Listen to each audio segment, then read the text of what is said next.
Frères et sœurs en Christ, bonjour. Soyez les bienvenus sur notre chaîne qui est une chaîne de prédication et d'enseignement basée sur la parole de Dieu. Aujourd'hui, nous sommes dans notre section de prédication et la prédication du jour portera sur la vie de sanctification. Confions ce moment au Seigneur. Éternel Dieu Tout-Puissant, merci pour tous tes bienfaits. Merci pour ta grâce dans nos vies. Que ton règne vienne, Éternel.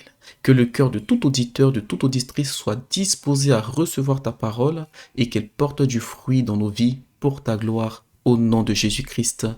Amen. La vie de sanctification. Notre dernière prédication portait sur la délivrance. Et la prédication d'avant était sur la possession démoniaque. Donc c'est en quelque sorte une suite logique. Parce que lorsque nous sommes délivrés, il est important de vivre la vie de sanctification. Et même, avant même la délivrance, c'est aussi important de commencer à vivre une vie de sanctification. Et donc, dans cet enseignement, frères et sœurs, nous allons voir trois grandes parties. Dans un premier temps, nous allons voir qu'est-ce que la sanctification. Ensuite, nous allons voir les différents types de la sanctification dont la Bible nous parle. Après, nous allons voir la loi et la grâce face à la sanctification. Parce que lorsqu'on parle de la sanctification, on nous parle aussi de nous sommes sous la grâce, nous ne sommes plus sous la loi. Ce qui est vrai. Mais il faut comprendre ce que la Bible nous dit. Et nous allons conclure par une conclusion. Nous allons finir par une conclusion sur pourquoi vivre une vie de sanctification en tant que chrétien et chrétienne. Alors, la sanctification, c'est un sujet qui est important dans la parole de Dieu. Et il est important aussi de comprendre que on ne peut pas plaire à Dieu sans une vie de sanctification. Donc, qu'est-ce que la sanctification? Si vous avez été délivré par le Seigneur, il est indispensable de vivre une vie de sanctification pour ne pas retomber dans le péché, avec les conséquences que cela incombe. Donc pour cela, nous allons lire dans Matthieu, chapitre 12, versets 43 à 45. Il est écrit, « Lorsque l'esprit impur est sorti d'un homme, il va par des lieux arides, cherchant du repos, et il n'en trouve point.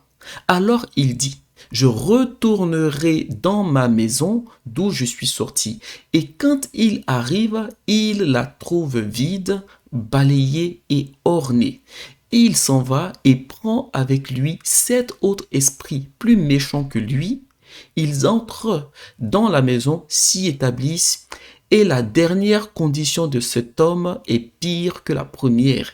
Il en sera de même pour cette génération méchante. Frères et sœurs en Christ, lorsque Jésus-Christ parle, souvent il parle avec des paraboles. Ce qu'il est en train d'expliquer ici, parce que c'est Jésus qui parle, ce n'est pas une parabole. C'est une réalité spirituelle que Jésus-Christ explique.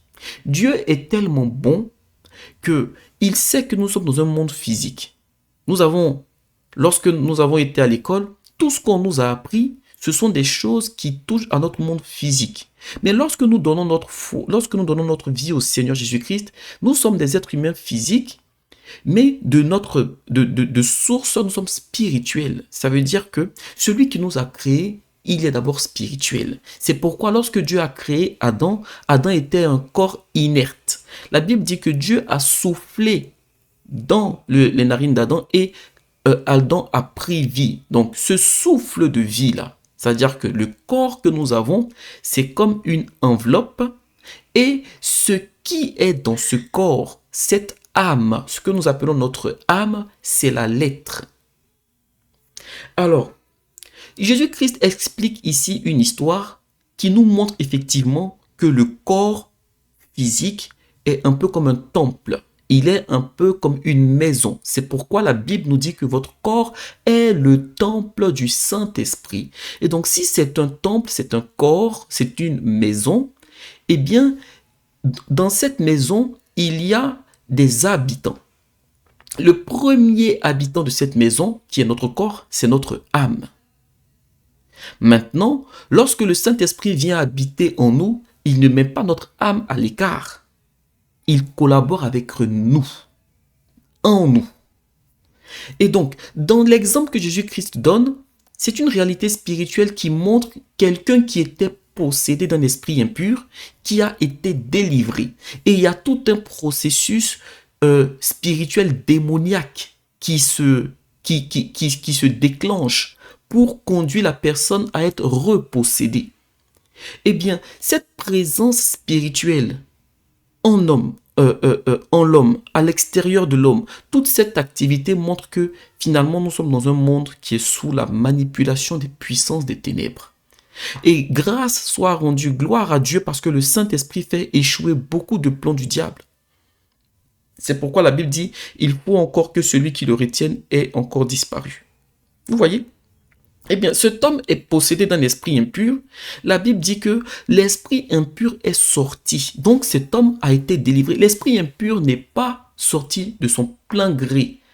D'ailleurs, quand il sort, il dit, il est écrit qu'il a cherché du repos, il n'a point trouvé du repos. Et donc, comment l'esprit impur, comment le démon raisonne? Il dit, je retournerai dans ma maison. Et donc, lorsqu'une personne est possédée, elle peut se dire que oui, je suis libre, je fais ce que je veux, mais si le Saint-Esprit n'est pas en toi, en vérité, tu es esclave. Le démon qui t'influence, ce démon-là te rend esclave. C'est pourquoi les gens, souvent, quand ils sont dans le péché et qu'ils ont du mal à s'en sortir, ils disent, quand vous faites un peu la délivrance, vous voyez que certaines personnes vont vous dire, mais je veux être délivré de ce péché, mais je n'y arrive pas. Eh bien, cette oppression démoniaque, elle rend le pécheur esclave. C'est pourquoi la Bible dit que l'homme est esclave de ce qui a dominé de lui. Eh bien, lorsque l'esprit ici impur, il part, la Bible dit, il va dans les lieux arides et comme il ne retrouve pas de repos, il retourne. Il retourne. Et qu'est-ce qu'il constate? La maison est vide, balayée et ornée. Mais elle ne s'est pas balayée toute seule. Ça montre que le Saint-Esprit a fait un travail dans la vie de la personne, mais la personne n'a pas su garder le Saint-Esprit. Pourquoi? Parce qu'il est écrit au verset 44, quand il arrive, il la trouva vide. Qu'est-ce qui a fait que la maison a été vide? Qu'est-ce qui a fait que le Saint-Esprit n'était plus dans cette maison? Qu'est-ce qui a fait que l'esprit impur, il constate que la maison n'est plus habitée par le Saint-Esprit? C'est le manque de vie de sanctification. Si vous ne vivez pas une vie de sanctification, frères et sœurs en Christ, vous ne pourrez pas garder le Saint-Esprit avec vous. Vous ne pourrez pas garder le Saint-Esprit en vous. Vous allez avoir des avertissements du Saint-Esprit, il va vous parler, mais si vous vous entêtez, que ce soit consciemment ou inconsciemment, si vous vous entêtez à ne pas vivre une vie de sanctification pour X raisons, eh bien, vous allez continuer à partir à l'église et vous allez perdre le Saint-Esprit. Et la Bible dit que l'Esprit, quand il part, il a été chassé une fois. Mais quand il part dans des lieux arides, il n'a pas trouvé de lieu de repos, mais il a vu d'autres esprits qui ont été chassés aussi. Donc, il va prendre 7 autres esprits et ils reviennent à 8. Et la Bible dit, c'est pourquoi, au verset 45, la dernière condition de cet homme est pire que la première. Il est important de comprendre cela. Et donc, là, Jésus-Christ, dans son exemple ici spirituel, il donne l'importance de la délivrance, comment le démon fonctionne lorsqu'il possède un être humain et l'importance de ne pas laisser la maison vide. Jésus-Christ nous montre ici l'importance de la vie de sanctification. Alors, j'aime bien l'accent sur la vie de la sanctification, la vie de sanctification. Eh bien, il y a une différence entre la vie de sanctification et la sanctification. Lisons maintenant dans 2 Pierre chapitre 2, versets 20 à 22. Il est écrit, « En effet, si après s'être retiré des souillures du monde, par la connaissance du Seigneur et Sauveur Jésus-Christ, ils s'engagent de nouveau et sont vaincus, leur dernière condition est pire que la première. » Vous voyez, frères et sœurs? Là, c'est Pierre maintenant qui parle. Et on voit encore une condition dégradée. La dernière condition est pire que la première. Et c'est exactement ce que Jésus-Christ disait. Quand le démon part chercher 8 autres esprits plus méchants que lui et qui reviennent, Jésus-Christ termine en disant que la dernière condition de cet homme est pire que la première. Et Pierre dit la même chose, que lorsqu'ils retournent, eh bien leur dernière condition est pire que la première. Et Pierre va plus loin. Pierre dit, car mieux valait pour eux n'avoir pas connu la voie de la justice que de se détourner après l'avoir connu. Après l'avoir connu du saint commandement qui leur avait été donné. Il leur est arrivé ce que dit un proverbe vrai. Le chien est retourné à ce qu'il a vomi, et la truie lavée s'est vautrée dans le bourbier. Eh bien, là, ces deux versets-là partent ensemble. Maintenant, quelle est la différence entre la sanctification et la vie de sanctification? La sanctification, c'est le nettoyage spirituel que le sang de Jésus-Christ fait sur nous. Corps, âme, esprit. Lorsqu'on donne notre vie à Jésus-Christ, quand on dit Seigneur que ton sang nous lave, le fait que le sang de Jésus-Christ nous lave, eh bien ça c'est la sanctification. La vie de sanctification, c'est lorsqu'après avoir été lavé par le sang de l'agneau, nous nous gardons propres. Et je vais donner un exemple pour expliquer cela. C'est clair, mais il y a quelque chose dans la vie de sanctification qui est hyper important. Alors, en prenant l'exemple d'un enfant qui est lavé le matin par ses parents, sa mère le lave. Lorsque sa mère le lave, on peut dire que ça, c'est l'image de la sanctification. Elle lui met du savon, elle le lave, elle le nettoie. Il est propre. Quand l'enfant est lavé, il est sanctifié. Il est saint parce qu'il est sanctifié. Si on fait la parallèle avec le sang de l'agneau. Et donc, si cet enfant-là, quand il a fini de se laver, il porte un vêtement sale, il est propre ou il est sale? Quand vous allez voir l'enfant, le fait qu'il ait porté un vêtement sale, ça fait de lui qu'il est sale en fait. Pourtant, il a été lavé. Imaginez qu'il y a une chemise que l'enfant a portée, un t-shirt qu'il a porté et le t-shirt est rempli de boue. S'il remet ça sur lui, ben l'enfant, il redevient sale. Vous voyez? Et donc, si l'enfant est lavé et qu'il part se vautrer dans la boue, ça ne veut pas dire qu'il n'a pas été lavé. Il a été lavé, mais il est parti se ressalir. Maintenant, le fait que l'enfant n'aille pas se vautrer dans la boue, le fait que l'enfant ne remette pas un vêtement qui est sale, le fait que l'enfant garde les vêtements qu'on lui a donnés, le fait qu'il garde ces vêtements-là purs, c'est ça la vie de sanctification. Maintenant, je vais mettre l'accent. Pourquoi est-ce que j'ai donné cet exemple, frères et sœurs?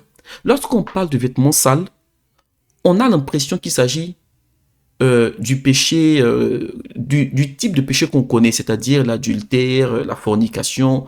Oui, tout ça c'est vrai, c'est péché. Mais il y a une autre chose. Tout ce qui va à l'encontre de la parole de Dieu est péché. Et il faut l'avoir à l'esprit. Par exemple, le Saint-Esprit, il vous touche. Vous donnez votre vie au Seigneur Jésus-Christ. Le Seigneur Jésus-Christ vous lave avec son sang. Là, vous êtes sanctifié. Quand il vous a lavé, on vous a fait du mal dans le passé, que vous n'avez pas pardonné. Eh bien, tant que vous ne pardonnez pas le mal que l'on vous a fait, eh bien, vous ne vivez pas la vie de sanctification. Il est important, parce que le manque de pardon, c'est un péché contre Dieu aussi. Ça, il faut l'avoir à l'esprit. La Bible dit, si vous ne pardonnez pas à ceux qui vous ont fait du mal, votre Père qui est dans les cieux ne vous pardonnera pas non plus. Vous voyez? Eh bien, j'ai pris l'exemple du t-shirt de l'enfant qui est vautré dans la boue, que l'enfant reporte, mais ça peut être une tache d'huile rouge. Si l'enfant a une tache d'huile rouge sur son vêtement, ça peut être une petite tache, mais quand on voit l'enfant, on dit, mais son vêtement est sale. Vous voyez? Donc cette petite tache d'huile-là, ça peut être le manque de pardon. Et comme l'huile rouge part difficilement du vêtement, c'est peut-être quelque chose qu'on vous a fait dans le passé qui vous a fait mal. Vous êtes chrétienne ou bien chrétien pendant plus de 10 ans, mais ce truc-là, vous n'avez pas pardonné. Eh bien, tant que vous n'avez pas pardonné, le sang de Jésus-Christ vous a lavé. Mais la vie de sanctification, votre vie de sanctification, elle n'était pas complète à 100%. Et la Bible dit, sans la sanctification, nul ne verra Dieu. On verra ça plus tard. Eh bien, ce n'est pas une sanctification à 50%. Ce que Dieu attend de nous, c'est une sanctification à 100%. Il n'y a pas de vêtement sale qui rentrera dans le royaume des cieux. Ça, il faut en être convaincu. Et ça nous concerne tous. C'est pourquoi le Seigneur dit, 7 fois le juste tombe et 7 fois le Seigneur le relève. Eh bien, Dieu sait que ça peut arriver qu'on chute. Il le sait. Mais il y a une différence entre, parce que l'enfant est sorti et puis il a manqué de prudence et il s'est sali, il retourne, on le lave encore. Nous sommes des êtres humains, on se lave tous les jours. Eh bien, imaginez spirituellement, nous avons tous les jours besoin que le sang de l'agneau nous lave. Vous voyez. Mais cela nous emmène tout de suite, après avoir été sanctifiés, à garder notre propreté, à garder la vie de sanctification. Alors, maintenant que nous avons vu la différence entre la sanctification et la vie de sanctification, on va voir cette vie de sanctification là plus en détail. Parce que la sanctification, c'est quelque chose qui part de Dieu vers nous. Et donc, la vie de sanctification, c'est quelque chose qui est en nous, qui nous concerne nous. Elle ne va pas vers Dieu. C'est pas Dieu qui est sanctifié. C'est nous qui sommes sanctifiés. Lui, il est déjà saint. C'est nous qui nous sommes sanctifiés et c'est nous qui devons garder notre propriété. Maintenant, pourquoi elle est importante? C'est que sans cette sanctification, nous aurons du mal à avoir une relation intime, sincère et profonde avec le Saint-Esprit. Nous allons donc passer à notre deuxième partie. Les différents types de sanctification. Lorsqu'on parle de la vie de sanctification, quels sont les différents types de sanctification? Alors, nous avons la sanctification du corps, la sanctification de l'âme et la sanctification de l'esprit. Et là, on peut lire dans 1 Thessaloniciens chapitre 5, versets 21 à 23, il est écrit: « Mais examinez toutes choses et retenez ce qui est bon. » Verset 22, « Abstenez-vous de toute espèce de mal, et que le Dieu de paix vous sanctifie lui-même tout entier. » Vous voyez, pas vous sanctifier à 90%, une sanctification totale. Dieu ne nous lave pas à moitié. On continue. « Et que votre esprit, et que tout votre être, l'esprit, l'âme et le corps, soient conservés irrépréhensibles. » Vous voyez encore? Là où c'est conforme à la parole de Dieu, il ne dit pas que votre esprit soit irrépréhensible, il dit que votre esprit soit conservé. Vous avez été lavé, restez propre au niveau de votre esprit, au niveau de votre corps, au niveau de votre âme. Vous voyez, frères et sœurs en Christ, la Bible dit lors de l'avènement de notre Seigneur Jésus-Christ. Et donc, ce passage-là nous montre clairement que Dieu attend de nous une sanctification de notre esprit, de notre corps et de notre âme. Bon, ok. Déjà que la sanctification, ce n'est pas un sujet qu'on entend beaucoup dans l'église aujourd'hui. Parce que qui parle de sanctification parle de ne pas vivre dans le péché.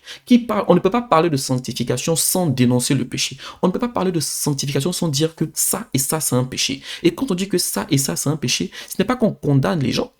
Ce n'est pas qu'on condamne les frères et les sœurs en Christ. Ce n'est pas qu'on est parfait. Non. Et je l'ai dit déjà, que la Bible nous dit que 7 fois le juste tombe et 7 fois Dieu le relève. Oui, parce qu'il y a une différence entre trébucher parce qu'on a frappé une pierre et sauter dans le vide.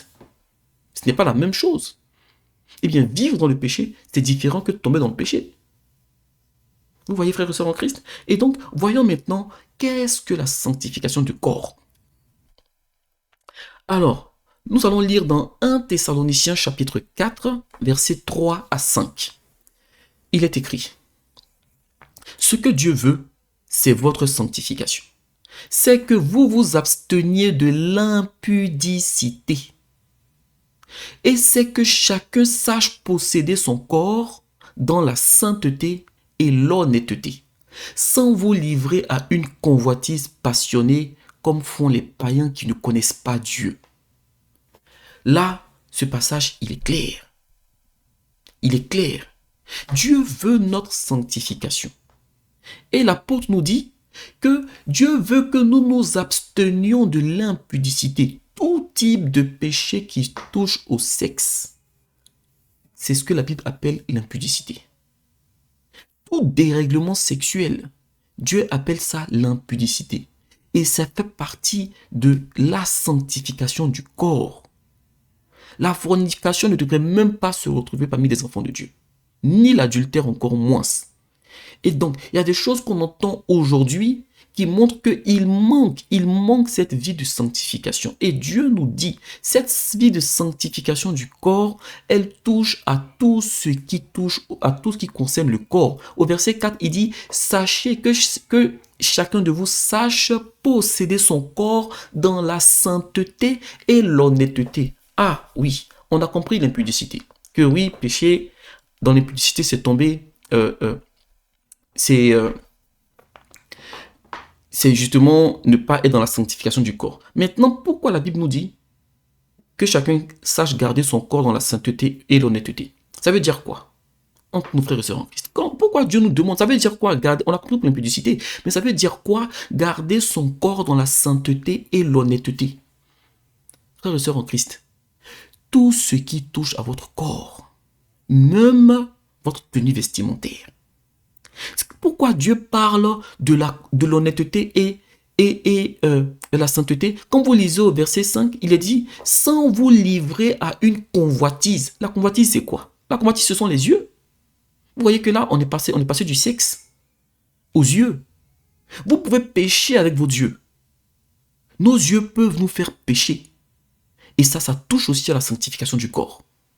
Maintenant, pourquoi est-ce que la Bible ne croit pas de l'honnêteté? Je reviens à ça. C'est qu'en fait, vous devez comprendre une chose. Une personne qui a le Saint-Esprit, qui est sensible au Saint-Esprit, lorsqu'elle met une tenue vestimentaire le matin avant de sortir, que ce soit pour aller à l'église, pour aller au travail ou autre, elle est enfant de Dieu, elle n'est pas enfant de Dieu que le dimanche, elle est enfant de Dieu les 7 jours sur 7 et 24 heures sur 24. Quand elle s'habille, si elle n'a pas étouffé la voix du Saint-Esprit, quand elle s'habille et puis elle se regarde dans le miroir, si elle a le Saint-Esprit, il va lui dire dans sa pensée. Le Dieu qu'on a, il parle. Si vous ne l'entendez plus, c'est qu'il a parlé longtemps, vous n'avez pas écouté. Et quand il parle qu'on n'écoute pas, à un moment donné, il se tait. Parce qu'il dit, vous avez fait votre choix, je respecte votre liberté. Dieu respecte notre liberté.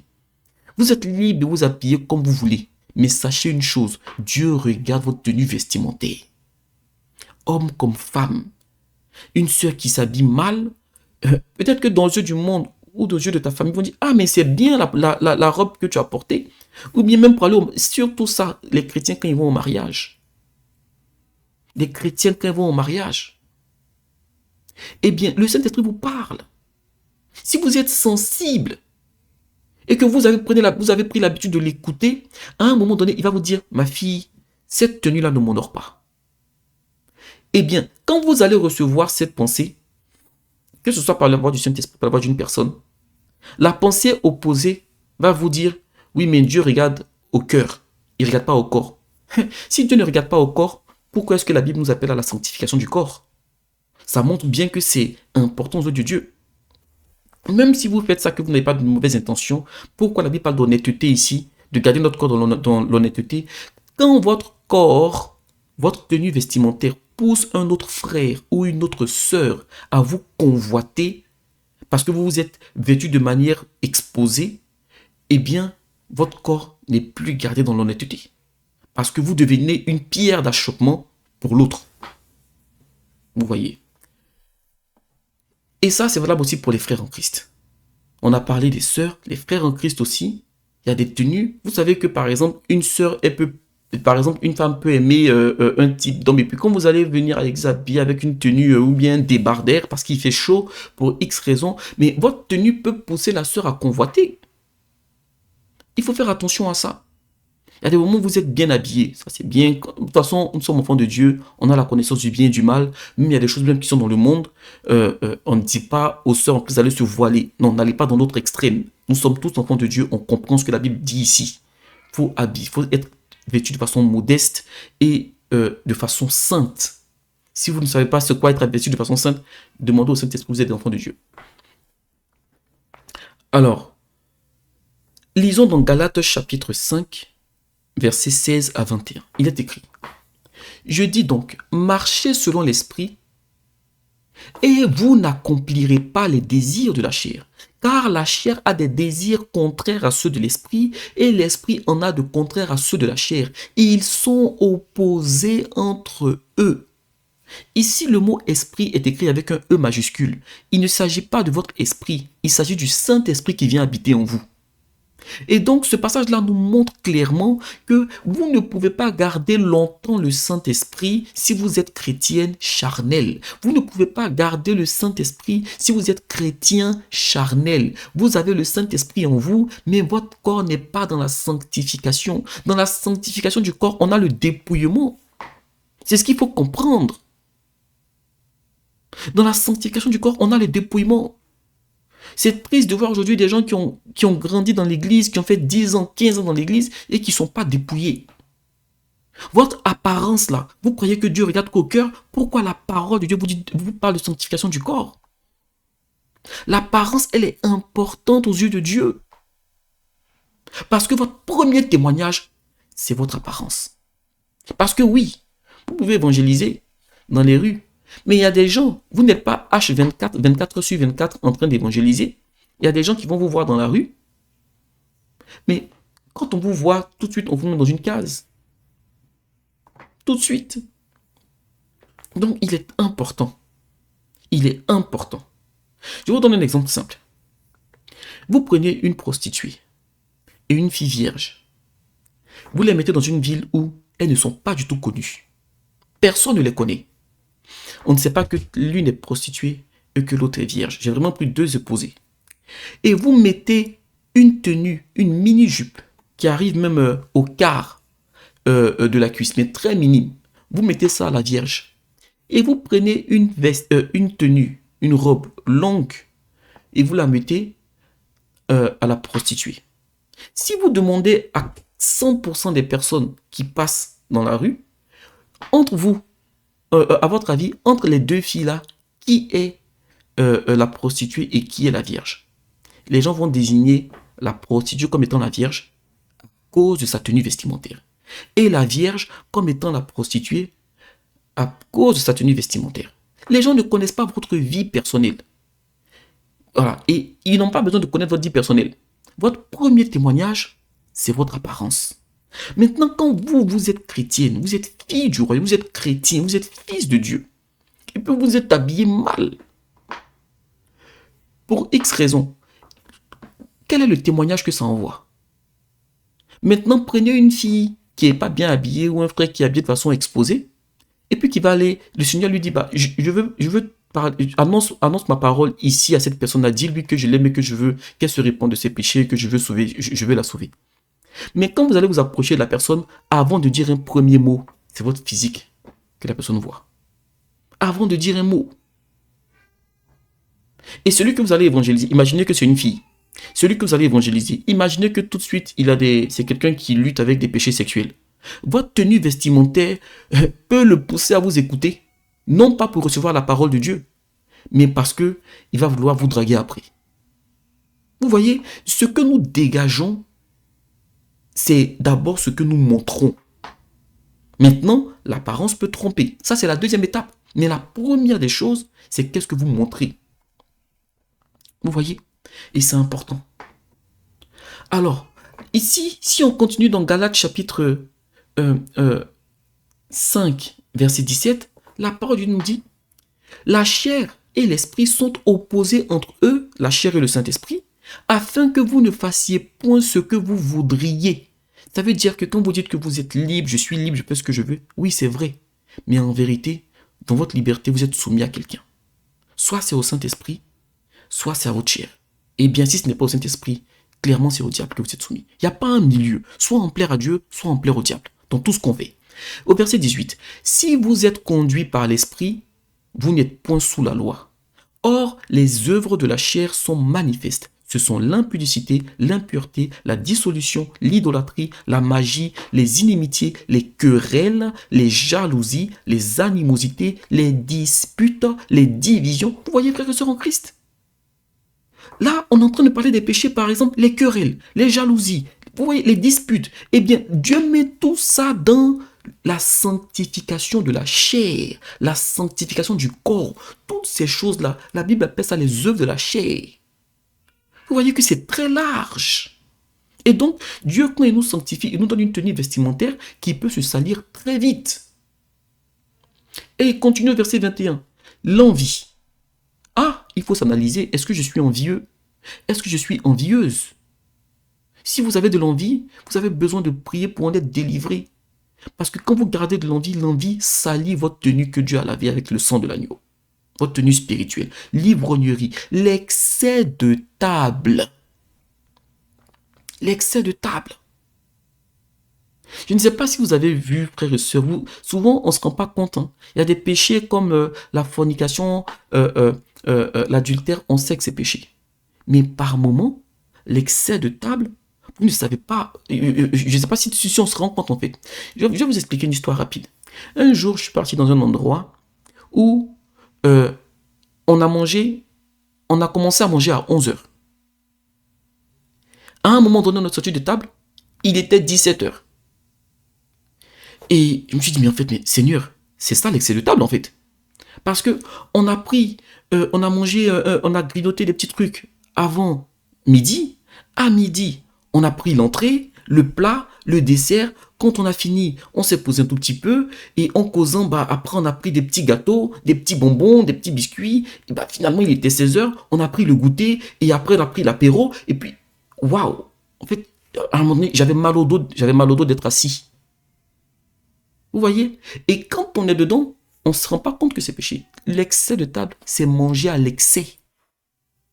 Vous voyez, frères et sœurs, la Bible dit, et les choses semblables. Je vous dis d'avance, comme je l'ai déjà dit, que ceux qui commettent de telles choses n'hériteront point le royaume de Dieu. Vous voyez, frères et sœurs?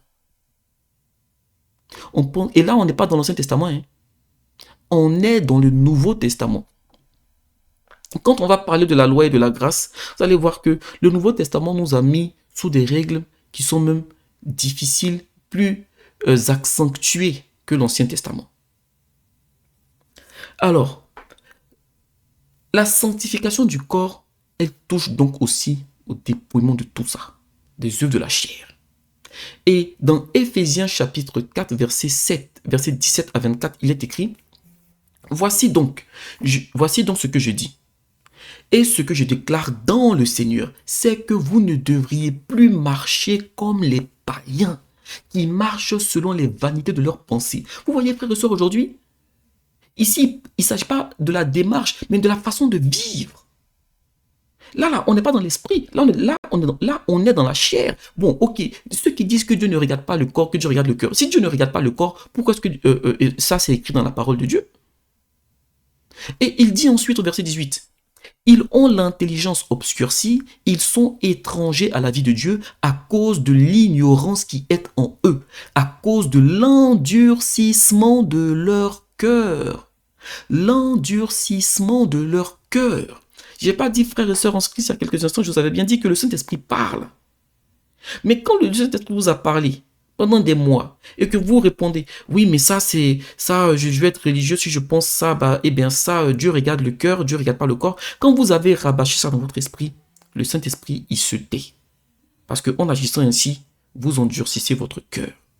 Au verset 19, il est écrit, ayant perdu tout sentiment, vous voyez, les gens ont des sentiments, mais ici il s'agit d'un point de vue spirituel, sentiment, sensibilité par rapport à l'écoute du Saint-Esprit. La Bible dit, comme ils ont perdu ça, ils se sont livrés à la dissolution pour commettre toute espèce d'impureté jointe à la cupidité. Mais vous, là maintenant il s'adresse aux chrétiens qui veulent plaire à Dieu. Ce n'est pas ainsi que vous avez appris Christ. Si du moins vous l'avez entendu. Vous voyez, là maintenant, il donne une responsabilité aux leaders. Il donne une responsabilité aux enseignants. Quel Christ vous montrez aux gens? Comment vous leur apprenez Christ? Comment vous leur apprenez à marcher? Comment vous leur présentez Christ? Frères et sœurs en Christ, c'est important. Les enseignants, comment vous présentez Christ à la nouvelle génération? Comment vous présentez Christ à ceux qui viennent à l'église? Est-ce que c'est le Christ qui est conforme à la Bible? Ou c'est le Christ de vos intérêts? Il dit, si du moins vous l'avez entendu, et si conformément à la vérité qui est en Christ, c'est en lui que vous avez été instruits. Vous voyez, il y a beaucoup de gens dans l'église aujourd'hui qui viennent à l'église, mais qui n'ont pas été instruits selon la vérité Christ. Et il dit quoi? Et ça, mes sœurs et mes frères, mais principalement pour les sœurs en Christ, au verset 22, c'est en lui que vous avez été instruits, à vous dépouiller. À vous dépouiller. Dépouiller de quoi? C'est d'abord physique. Qui vous a dit que Dieu ne regarde pas le corps? Il regarde d'abord le cœur, mais après il regarde le corps aussi. Sinon là, c'est se dépouiller de quoi? Il est écrit clairement ici, verset 22, à vous dépouiller. Pourquoi est-ce qu'on ne prêche pas le dépouillement dans l'église? Il y a des gens qui prêchent, qui sont sur les strates, qui ne sont pas dépouillés. Il y a des femmes qui se mettent qui sont chantres dans l'église, mais qui ne sont pas dépouillées. Oui, vous venez de vous convertir 6 mois, 1 an, 2 ans, 3 ans. Oui, ça peut se comprendre, vous faites votre cheminement avec Dieu. Mais 15 ans, vous faites 15 ans dans l'église, mais vous n'êtes pas dépouillé. Et vous n'avez même pas accepté le message du dépouillement. On va dire quoi? Que là, je suis religieux, mais regardez, c'est écrit dans le Nouveau Testament. Donc, est-ce qu'il y a des parties du Nouveau Testament qu'on suit et d'autres qu'on ne suit pas? Dans ce cas, identifier ce qu'il ne faut pas suivre. Non, le Nouveau Testament, nous devons tous suivre ce qui est dans le Nouveau Testament. Parce que le Nouveau Testament nous donne des règles de la grâce. La grâce n'est pas un temps sans règles. Eh bien, vous voyez, depuis dont on est en train de parler, on est encore dans la première partie, sur les différents types de sanctification, et on est sur la sanctification du corps. Les autres parties vont aller plus vite. Mais cette partie-là, elle est plus longue parce que quand je faisais les recherches par la grâce du Seigneur, il y a énormément de choses que la Bible dit sur la sanctification du corps. Et c'est l'une des choses les plus difficiles aujourd'hui. Parce que notre corps, notre cœur est attaché aux choses de la chair. C'est par souvent le brisement que le dépouillement passe. Et il est écrit, à vous dépouiller, eu égard à votre vie passée, du vieil homme qui se corrompt par les convoitises trompeuses, à être renouvelé dans l'esprit de votre intelligence, et à revêtir l'homme nouveau, créé selon Dieu dans une justice et une sainteté que produit la vérité. Vous voyez, ça commence dans l'esprit et ça finit dans le corps. Ça commence à l'intérieur et ça se manifeste à l'extérieur. Si vous prenez un temps d'intimité avec le Saint-Esprit et que vous décidez de tout lui soumettre, vous allez voir. La plupart du temps, ce sont même les chrétiens qui vont vous dire que vous êtes religieux. Le fait d'être religieux, ce n'est pas bien parce que ça met l'accent sur... Ce n'est pas mauvais non plus. Mais en fait, je veux dire que ce n'est pas ça qui sauve, le fait d'être religieux. C'est le fait d'avoir une intimité avec le Saint-Esprit et d'être trouvé dans la sanctification du corps, de l'âme et de l'esprit. C'est ça qui nous sauve. C'est ça qui nous permet de garder notre salut. Sinon, c'est Jésus-Christ qui nous sauve, mais c'est la sanctification, la vie de sanctification qui nous permet de garder notre salut. Voilà. Eh bien, vous savez, frères et sœurs en Christ, lorsque vous êtes religieux, vous mettez l'accent uniquement sur l'apparence, sur l'extérieur, et le dedans n'est pas transformé. Lorsque vous êtes spirituel, vous laissez le Saint-Esprit transformer l'intérieur sans vous opposer aux transformations de l'extérieur qui veut opérer en vous. Et ce, même si ça déplaît aux gens autour de vous. Et ce, même si on vous dit que vous êtes religieux. Voilà, vous voyez, des personnes peuvent être dépouillées et puis ne pas avoir le pardon en elles. Elles peuvent être dépouillées physiquement, s'habiller de façon modeste et tout, et puis en elles, il y a l'envie, il y a la jalousie. Non, là, vous êtes dépouillé, mais vous n'êtes pas dans la vie de sanctification.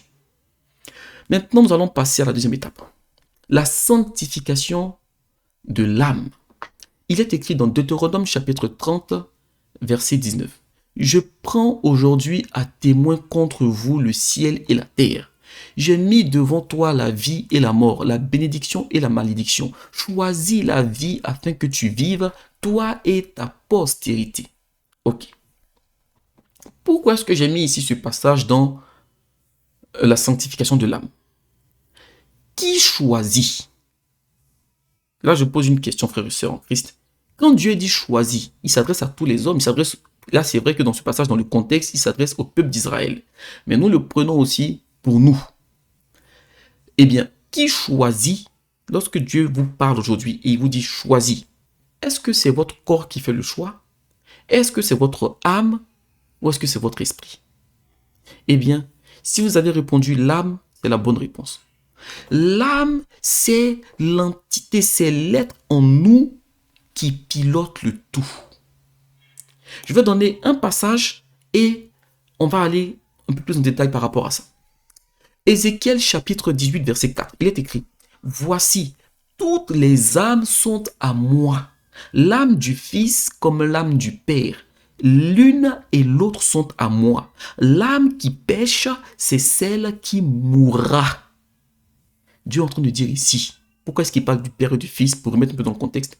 Il est en train de dire au peuple que si vos parents n'ont pas été agréables à Dieu, Dieu ne va pas vous punir à cause des erreurs de vos parents. Si les enfants sont désagréables à Dieu, Dieu ne va pas punir les parents à cause des enfants. L'âme qui pêche, c'est celle qui mourra. C'est-à-dire que Dieu va sanctionner l'âme qui a péché en fonction de elle-même, ses actes, ses faits et gestes, en fonction de ses péchés. Pas par rapport au péché de ses parents ou de ses enfants. Vous voyez, ça montre encore la justice de Dieu. Maintenant, c'est vrai que vos parents vous influencent. Voilà. Un homme qui bat sa femme et que son fils voit, son fils peut reproduire. Mais un autre fils peut dire, bah, j'ai vu papa battre maman. Dans ce cas, c'est quelque chose que je ne ferai jamais. Je ne peux pas ressembler à papa. Vous voyez? Donc tout ça, c'est un choix. Ce sont des choix qu'on fait. Donc celui qui choisit d'imiter ou de ne pas imiter, de poser l'action, de ne pas poser l'action, c'est l'âme. Mais lorsque l'âme fait son choix, lorsque l'âme décide, c'est le corps qui est piloté. Et donc, lorsque Dieu nous donne le libre arbitre, c'est l'âme qui exerce ce libre arbitre. Lorsque nous prenons les décisions, nous faisons des choix, c'est l'âme qui intervient. Lorsqu'une personne pêche physiquement, volontairement, c'est son âme qui pêche à travers son corps. C'est pourquoi c'est l'âme qui sera au paradis ou en enfer. Et c'est pourquoi Dieu dit ici, l'âme qui pêche, il ne dit pas le corps qui pêche. Donc le corps c'est le pilote. Pardon, le corps c'est le vaisseau, l'âme c'est le pilote, le corps c'est l'avion, l'âme c'est le pilote. Le corps est le moyen dont l'âme se sert pour réaliser l'action après avoir fait son choix. Je veux me lever, ok, je décide de me lever, mais c'est pas mon âme qui se lève, c'est mon corps qui est piloté. Eh bien, l'âme est le pilote et le corps peut être vu comme l'avion, le vaisseau. L'âme est comme le chauffeur et le corps est comme la voiture. Lorsqu'une voiture fait un accident, on ne demande pas des comptes à la voiture, on demande des comptes au chauffeur. Eh bien, c'est de la même manière que Dieu jugera les âmes. Alors, maintenant, il y a une chose qu'il faut comprendre, frères et sœurs. Si l'âme n'est pas dans la sanctification, le corps non plus ne le sera pas. Car c'est l'âme qui dirige. Donc on a parlé, c'est pour ça que vous voyez frères et sœurs, ça a du sens. Dieu regarde d'abord au cœur. Il va chercher à sanctifier l'âme et l'esprit. Et après, cela doit se refléter sur le corps. C'est tout un processus. Et donc, la sanctification de l'âme touche à l'obéissance à Dieu dans tous nos choix. Quand on dit, mais c'est quoi la sanctification du corps? On a vu les choses physiques. Maintenant, c'est quoi la sanctification de l'âme? Eh bien, c'est le fait de se soumettre à Dieu dans tous les choix que vous faites. Parce que dans chaque choix de votre vie, vous aurez soit un choix qui est de la volonté parfaite, soit un choix qui est de la volonté permissive, ou soit un choix qui n'est pas du tout de la volonté de Dieu. Un exemple. Il est écrit dans la parole de Dieu qu'en tant qu'enfant de Dieu, si vous, la Bible nous dit de ne pas aller, de ne pas s'unir avec les infidèles sous un même joug étranger. Ça veut dire que bibliquement parlant, un chrétien qui veut plaire à Dieu, il ne doit pas, en tout cas, il lui est conseillé, parce que les gens ils aiment dire qu'ils sont libres. C'est vrai, vous êtes libres. Et ça, je vais revenir là-dessus. Nous sommes tous libres. Maintenant, si vous voulez plaire à Dieu, il est écrit, vous ne pouvez pas vous marier avec une personne qui ne connaît pas Dieu, qui n'a pas accepté Dieu, qui rejette Dieu. Eh bien, lorsque cette personne rejette Dieu, eh bien, la Bible dit que celui qui a rejeté Dieu se rend ennemi de Dieu. Donc, quelqu'un qui n'a pas accepté Dieu, si vous êtes vous allez vous marier avec cette personne-là, eh bien, vous êtes libre de le faire. Là, vous n'êtes pas dans la volonté permissive. Vous êtes dans la désobéissance. Voilà. Maintenant, lorsqu'un chrétien, maintenant, avant de passer sur une étape, j'aimerais quand même ouvrir une parenthèse. Si vous êtes déjà marié et que c'est après votre mariage que vous rencontrez le Saint-Esprit, un conseil, ne divorcez pas. Si vous rencontrez le Seigneur Jésus-Christ, ne divorcez pas. Priez pour votre conjoint ou votre conjointe, et Dieu qui vous a touché, il est capable aussi de toucher votre conjoint et votre conjointe, et même vos enfants. Priez pour eux pour que eux aussi aient la vérité et aient le salut. Je ferme la parenthèse. Donc l'exemple que j'avais, la situation dont je parlais, c'est lorsque vous connaissez déjà Dieu, vous connaissez déjà Jésus-Christ, et vous voulez vous mettre en couple avec quelqu'un qui ne l'a pas accepté. Voilà. Maintenant, lorsque vous êtes dans la volonté permissive, c'est quand Dieu vous dit, ce n'est pas le plan que j'ai prévu pour toi. Mais si tu veux faire, vas-y. Par exemple, vous êtes dans une église, vous voyez une sœur et elle vous plaît. Ce n'est pas la femme que Dieu avait prévue pour vous, mais c'est celle-là que vous voulez. Donc vous priez. Et puis Dieu vous montre, il vous dit, bon, si tu veux, vas-y. Il te donne son approbation, mais il te dit clairement que ce n'est pas ce qu'il avait prévu initialement. Tu n'es pas dans le péché, mais ce n'est pas sa volonté parfaite. Eh bien, là, vous êtes dans la volonté permissive. Maintenant, lorsque vous êtes dans la volonté parfaite, il y a très peu de chrétiens qui rentrent dans la volonté parfaite. Et elle est très difficile parce que l'ennemi va vous combattre énormément pour vous empêcher de faire la volonté parfaite plus que dans la volonté permissive. Ça, il faut l'avoir à l'esprit. Les choix les plus difficiles dans la vie d'un enfant de Dieu, c'est les choix pour faire la volonté parfaite de Dieu. C'est lorsque Dieu va vous dire, j'ai réservé quelqu'un pour toi, ma fille. J'ai réservé quelqu'un pour toi, mon fils. Attends. Le temps que ça prendra, je te donnerai la personne que je t'ai réservée au moment où j'ai prévu. Si la prophétie tarde, attends-la, car elle s'accomplira certainement. Eh bien, là, lorsque vous attendez, vous rentrez dans la volonté parfaite. Alors, et donc, ces différents choix-là, c'est l'âme qui l'exerce. Et donc, lorsque vous soumettez vos choix à Dieu, là, vous entrez dans la sanctification de l'âme. Seigneur, je veux faire telle chose. Seigneur, je veux aller dans tel endroit. Seigneur, est-ce que... Alors, vous avez de l'intelligence, vous savez ce qui est bon, ce qui n'est pas bon. Mais il y a des choix dans la vie où nous avons besoin d'une direction divine. Eh bien, la sanctification de l'âme, elle va même aller jusqu'à vos choix dans vos pensées. La sanctification de l'âme, elle est très importante parce que c'est là où vous décidez. Quand vous êtes la nuit en train de raisonner, puis vous faites des décisions. Toutes les décisions ne sont pas orales. Toutes les décisions ne sont pas forcément par des actes. Vous voyez? Et donc, ça nous mène du coup à la sanctification de l'âme. Elle nous conduit inévitablement à la sanctification de la chair, au dépouillement des œufs de la chair. Parce que quand vous allez vous regardez votre garde-robe, je veux porter cette tenue-là. C'est un choix que vous faites. C'est un choix que vous faites. Et donc, lorsque vos choix sont soumis au Saint-Esprit, lorsque votre âme est soumise, lorsque toutes les décisions que votre âme prend sont soumises au Saint-Esprit, vous êtes dans la sanctification de l'âme. Parce que c'est l'âme qui dirige. Et donc, si sa direction est sous l'autorité du Saint-Esprit, eh bien, vous êtes dans la sanctification de l'âme. Maintenant, nous allons partir sur la sanctification de l'esprit. La sanctification de l'esprit, lisons dans Matthieu chapitre 5, versets 5 à 28. Il est écrit, « Mais moi je vous dis que quiconque regarde une femme pour la convoiter a déjà commis un adultère avec elle dans son cœur. » Jacques chapitre 1, versets 14 et 15, il est écrit, « Mais chacun est tenté quand il est attiré et amorcé par sa propre convoitise. Puis la convoitise, lorsqu'elle a conçu, enfante le péché, et le péché étant consommé, produit la mort. » Frères et sœurs, vous devez savoir une chose.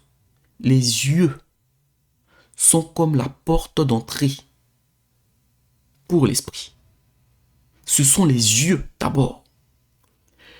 Job chapitre 31 verset 1 nous dit, « J'avais fait un pacte avec mes yeux, je n'aurais pas arrêté mes regards sur une vierge. » C'est Job qui parlait parce qu'il était déjà marié. Eh bien, la sanctification de l'esprit, elle touche à la pensée. La sanctification de l'esprit, elle touche à ce que vous laissez rentrer dans vos pensées. Lorsque vous devez faire votre choix avec votre âme, il y a tout un raisonnement. Eh bien, ce raisonnement-là, regardez, l'enfant qui va dire « je décide de faire comme papa », ou bien il ne le décide pas volontairement, parce que peut-être que son père a été alcoolique et il a vu son père dans cet état-là. Et quand il grandit, il le devient aussi. Il ne le dit pas « je veux être alcoolique », mais quand il commence à reproduire les mêmes choses, en fait, ça ne s'est pas fait du jour au lendemain. Il y a tout un raisonnement, peut-être pas volontaire, mais il y a tout un raisonnement qui l'a poussé à poser ces actes. Parce que ça a été des actes qui ont été posés volontairement. Tout ce qui se fait volontairement, il y a un raisonnement derrière, qu'on le veuille ou non. C'est lorsque ça se fait involontairement, là on va dire qu'il n'y a pas de raisonnement. Regardez une personne par exemple qui souffre de la maladie de Parkinson, qui a le syndrome de Parkinson. Elle va faire un geste, eh bien, c'est pas volontaire. Même si elle vous tape sans faire exprès, c'est pas volontaire.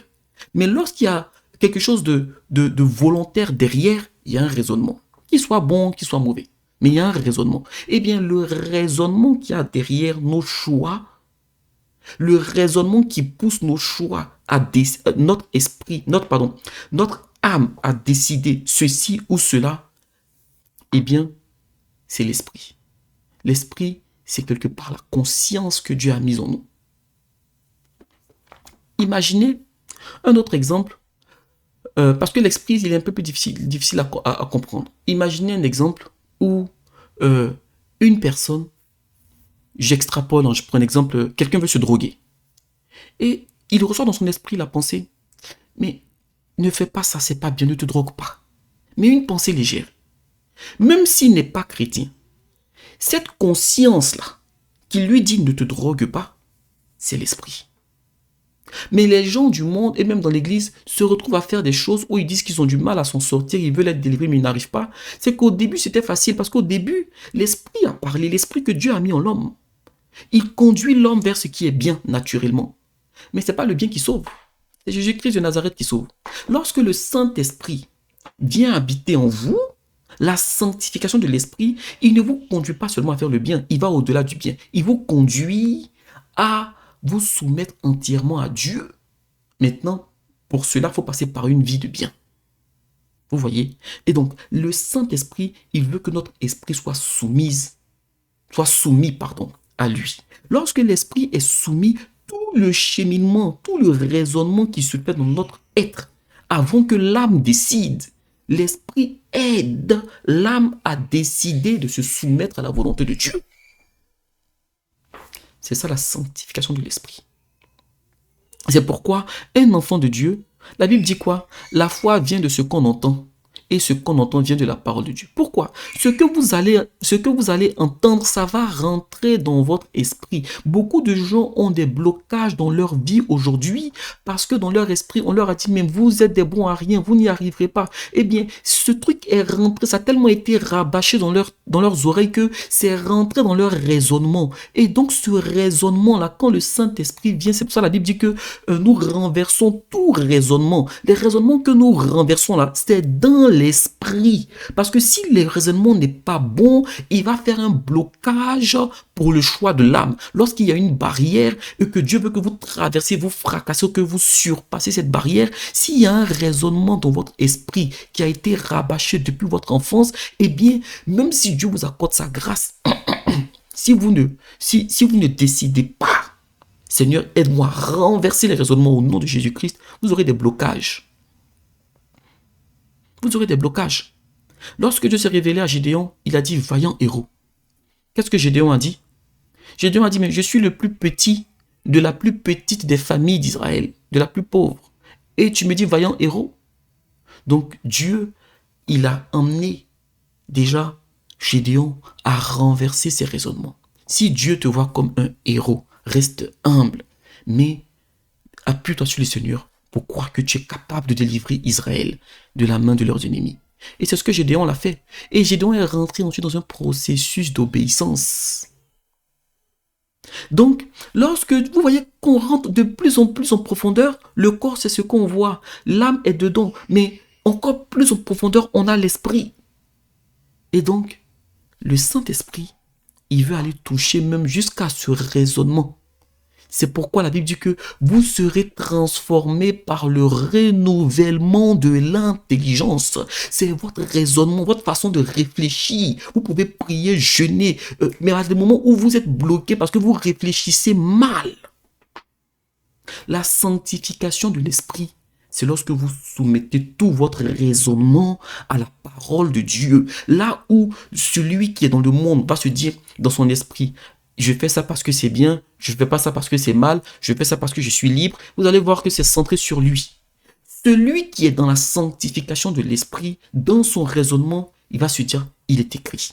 Je veux faire ça, il est écrit. Ah, j'aime pas comment il m'a répondu, mais je veux faire ça, mais il est écrit. Il aura constamment la parole de Dieu que le Saint-Esprit met dans son esprit pour faire ses choix, dans ses pensées, dans ses paroles, dans son axe, dans ses actions. Son raisonnement sera conduit par la Bible. Mais comment ton raisonnement peut être conduit par la Bible si tu ne la médites pas jour et nuit? C'est pourquoi la Bible dit que ce livre de la loi ne s'éloigne point de toi. Médite-le jour et nuit afin d'agir fidèlement selon ce qui y est écrit. Et il y a un mystère dans ce passage aussi. Le fait de méditer la Bible la nuit avant de dormir, vous semez dans votre esprit. Quand vous dormez, l'accumulation de ce que vous lisez, de ce que vous méditez, ça rentre, ça rentre, ça rentre. Et le jour où il y a un choix à faire, avant même les songes ou autres, Dieu parle par sa parole. Il parle par sa parole. Que le Seigneur nous aide. Et donc, nous avons fini la partie sur les différents types de sanctification. Les autres parties vont être très rapides, parce que c'est ça le cœur du passage. La partie 3, nous allons voir la loi et la grâce face à la sanctification. Alors, on entend souvent des gens dire, nous sommes sous la grâce, nous ne sommes plus sous la loi.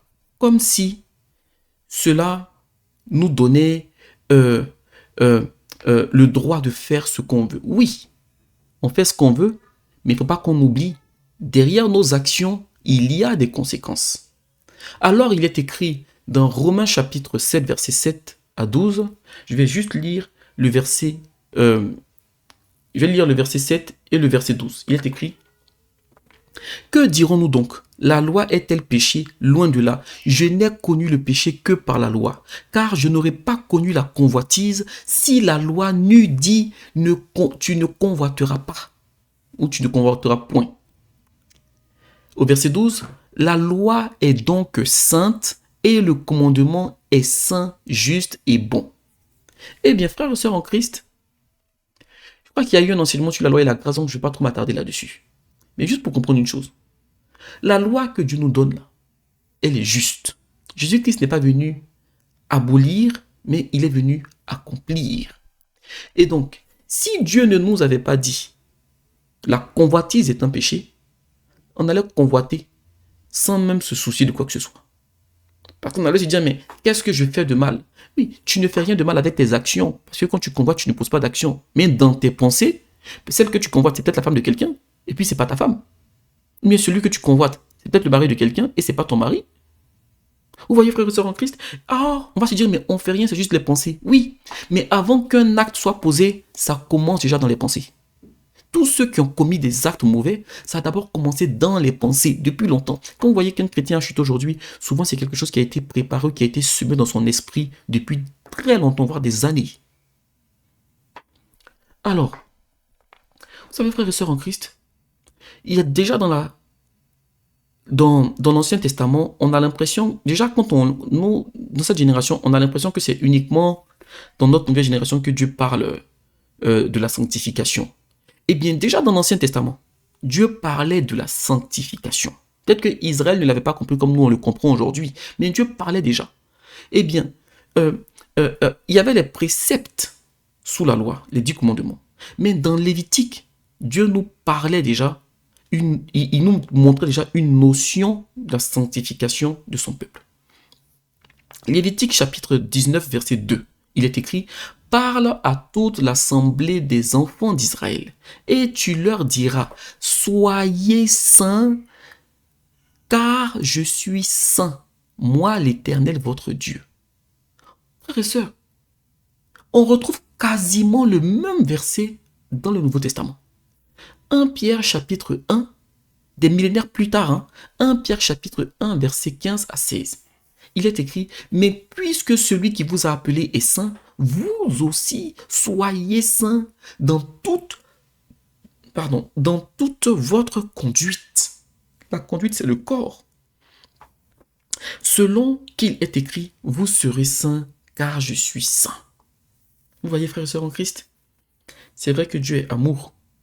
La Bible ne nous dit pas que Dieu est amour, amour, amour. Mais la Bible nous dit que Dieu est saint, saint, saint. Pourquoi 3 fois? Pourquoi? Ça ne veut pas dire que c'est un niveau de sainteté. Non, Dieu est infiniment saint. Mais quand on met l'accent, quand on dit que Dieu est 3 fois saint, ça fait référence nous.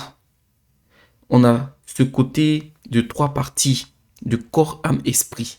Nous devons vivre une sanctification du corps, de l'âme et de l'esprit. Et Dieu peut prendre plusieurs formes, mais les 3 principales formes que la Bible nous montre, c'est Dieu le Père, Dieu le Fils, Dieu le Saint-Esprit. Le Père, le Fils et le Saint-Esprit, qui sont, qui sont des statuts que la parole prend. Alors, n'hésitez pas à revoir l'enseignement sur la divinité de Jésus-Christ. Je développe un peu plus cette notion.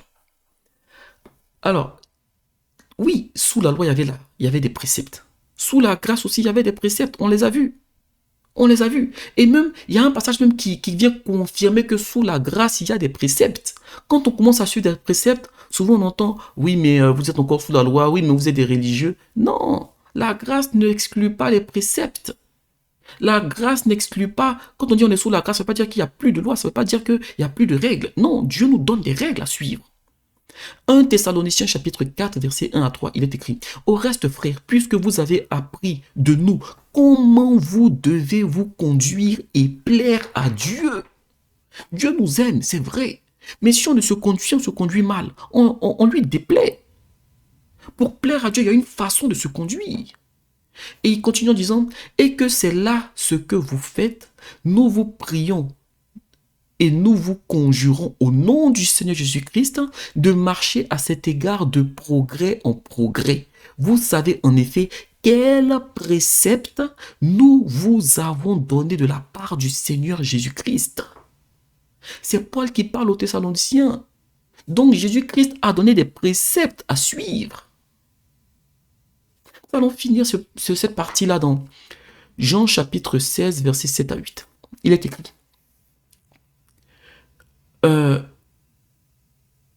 Verset 7 à 8, et après je vais lire rapidement le verset 12. Il est écrit, « Cependant, je vous dis la vérité, il vous est avantageux que je m'en aille. Car si je ne m'en vais pas, le consolateur ne viendra pas vers vous. Mais si je m'en vais, je vous l'enverrai. » Le consolateur ici, il fait référence au Saint-Esprit. Et il dit, « Et quand il sera venu, donc le Saint-Esprit, il convaincra le monde en ce qui concerne le péché, la justice, le jugement. » Au verset 12, « J'ai encore beaucoup de choses à vous dire, mais vous ne pouvez pas les supporter maintenant. » Frères et sœurs, la sanctification, elle n'est pas arrivée que sous la grâce. Elle était déjà annoncée depuis la loi. Maintenant là, Jésus-Christ dit quelque chose qui est très intéressant. Au verset 8. « Lorsque le Saint-Esprit vient, il va vous convaincre dans un premier temps du péché, de la justice et du jugement. » Eh bien, frères et sœurs, ici on retrouve le corps, l'âme, l'esprit. Mais je vais mettre l'accent sur un point, surtout à ceux qui font l'évangélisation. Mes frères, mes sœurs, quand vous évangélisez, on entend souvent aujourd'hui des gens qui disent « Oui, la grâce, oui, Dieu vous aime. » C'est bien, mais je vais vous donner juste une image. Prenez une personne qui est en train de marcher sur un chemin. Et elle arrive à un carrefour. Elle est en train de se diriger sur le carrefour, là, il y a une route qui va à droite, une route qui va à gauche. Elle se met sur la route qui va à gauche et 10 mètres plus tard, il y aura un trou, il y aura un ravin. Alors que la route qui va à droite, elle est un peu difficile, elle est un peu difficile, mais au bout, il y aura un havre de paix. Voilà. Et donc, quand cette personne-là, elle rencontre deux personnes sur son chemin. La première personne lui dit, Dieu t'aime, le Seigneur vraiment, il te fait grâce, il t'aime, Jésus-Christ t'aime. Quand vous lui dites Jésus-Christ t'aime, ce n'est pas faux, c'est vrai, Jésus-Christ l'aime. Mais vous ne lui dites pas qu'elle est en train de se diriger vers un trou où elle va tomber.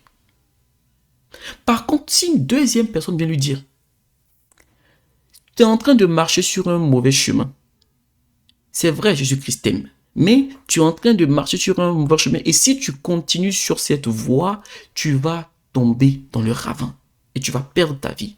Je te conseille de revenir sur la bonne voie, car Jésus-Christ a tracé un nouveau chemin pour te donner le salut. Sur cette voie-là, si tu te détournes de ta voie et que tu vas sur l'autre voie, tu seras sauvé. Vous voyez la différence? Là, vous voyez la différence? Le premier évangéliste qui vient, il lui dit que Jésus-Christ l'aime. Le deuxième qui vient, il lui dit, oui, Jésus-Christ t'aime, mais réponds-toi le chemin sur lequel tu es. Eh bien, vous savez, ce qui est paradoxal dans toute cette histoire de l'évangélisation des temps modernes, frères et sœurs en Christ, dans l'Ancien Testament, les prophètes appelaient Israël à la repentance. Dans le Nouveau Testament, nos pères dans la foi, les apôtres, ils appelaient Israël, ils appelaient le monde à la repentance. Lorsque Jésus-Christ a prêché, il appelait le monde à la repentance. Aujourd'hui, vous appelez le monde et vous leur annoncez juste l'amour de Dieu. Beaucoup d'évangélistes aujourd'hui. Le message n'est pas complet. Vous devez appeler aussi à la justice. Parce que le Saint-Esprit, lorsqu'il vient, il convainc le monde. Il convainc le monde. C'est-à-dire que les gens que vous avez tirés, les gens que quand vous allez évangéliser, vous devez leur parler de la repentance, de la justice et du jugement de Dieu. Repentez-vous parce que là où vous allez, c'est la voie sur laquelle vous marchez, c'est une voie qui vous mène à la perdition. Revenez à la justice, abandonnez le péché, car le jugement de Dieu arrive sur vos âmes. Ce n'est pas un message qui est agréable à entendre, parce qu'il ne brosse pas dans le sens du poil. La bonne nouvelle, c'est une bonne nouvelle pour le salut de nos âmes. Mais quand elle est prononcée, il y a des oreilles qui peuvent la prendre pour une mauvaise nouvelle. Parce que cette bonne nouvelle-là, c'est aussi pour ça que Jésus-Christ a été crucifié. C'est bon pour l'âme, mais il y a des oreilles qui n'aiment pas ça. Il y a des oreilles qui n'aiment pas entendre cela. C'est pourquoi quand vous allez commencer à prêcher réellement la parole de Dieu, à évangéliser selon ce cadre que le Saint-Esprit nous a mis, qui concerne le péché, la justice et le jugement, il y a des gens qui vont se lever contre vous. Et ce n'est pas nouveau. Regardez ce qui a été fait à notre Seigneur Jésus-Christ. Alors, et donc, là, ce passage nous montre, avec ce qu'on a lu, que la sanctification, elle nous met dans une situation où, quand le Saint-Esprit vient habiter en nous, on ne peut pas se dire qu'on n'est plus sous la loi. C'est vrai, on est sous la grâce, c'est vrai. Mais derrière ce que ça sous-entend, c'est que, limite, il n'y a plus de règles. Non, il y a des règles. Il y a des règles que nous devons suivre. Il y a des préceptes. Et quand le Saint-Esprit vient, il nous donne encore des préceptes. Parce qu'il y a des choses que vous considérez comme étant péché quand vous avez un an de conversion. Mais quand vous êtes dans une intimité avec le Saint-Esprit, dans 3 ans, il va vous révéler d'autres choses que lui considère comme péché, que vous ne pensiez pas que c'était péché. Et quand vous allez dire ça à d'autres personnes qui ne sont pas dans la sanctification, ils vont dire, mais vous êtes dans l'extrême. Là, vous devenez religieux. Le salut est personnel. Nous allons conclure, frères et sœurs en Christ, par notre dernière partie. Alors, pourquoi vivre une vie de sanctification? Tout ce qu'on a vu répond à cette question. On va juste faire une conclusion avec un verset.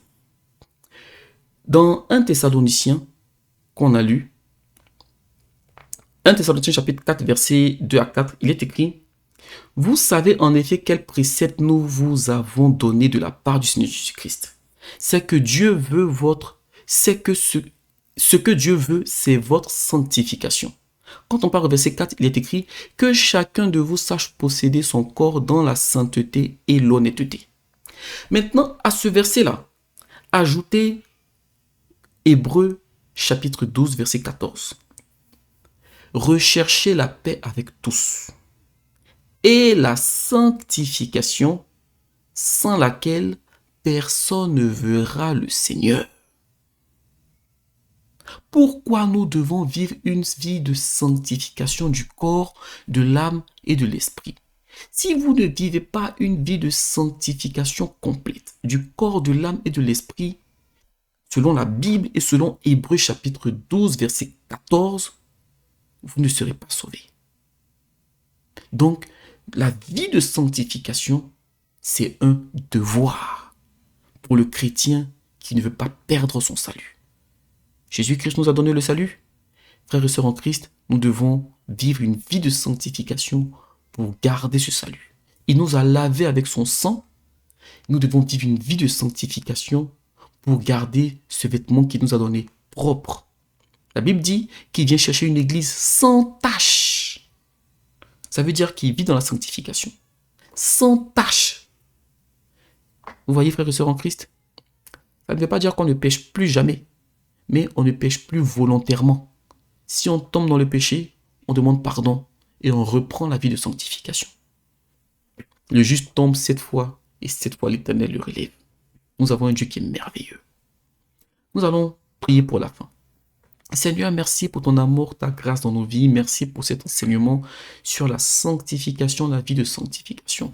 Je te prie pour la vie de mes frères et de mes sœurs et je te demande de nous donner des cœurs qui se laissent conduire par le Saint-Esprit à rentrer en profondeur de la vie de sanctification de l'esprit, de la vie de sanctification de l'âme et de la sanctification de la vie de sanctification du corps. Seigneur, ton sang nous a lavés. Aide-nous à toujours être soumis au Saint-Esprit, à être dans l'obéissance pour demeurer propre, pour garder cette sanctification, pour garder cette propreté, pour garder nos vêtements purs et propres à tes yeux. Dans le nom puissant de Jésus-Christ, que toute œuvre des ténèbres contre mes frères, contre mes sœurs, contre nous, pour nous emmener à pécher contre toi, soit vouée à l'échec. Dans le nom puissant de Jésus-Christ. Amen.